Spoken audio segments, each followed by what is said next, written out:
মৃত্যু তোমার একদিন একদম নিস্তব্ধ করে দিবে। সেদিন দেখবে সবাই ব্যস্ত, তুমি কেবল শান্ত। সেদিনও দোকান খুলবে, সেদিনও রোদ উঠবে,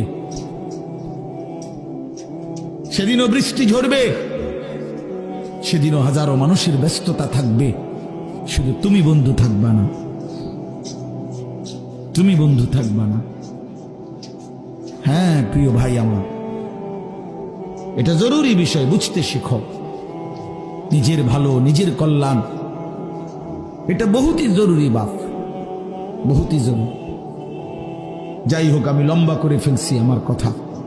তৃতীয় কথা হলো দলালাত, কোন ব্যক্তি হকের রাস্তা, জান্নাতের রাস্তা, সঠিক রাস্তা থেকে পথ হারিয়ে ফেলা, কুফরির মধ্যে লিপ্ত হলো, শিরিকের মধ্যে লিপ্ত হলো,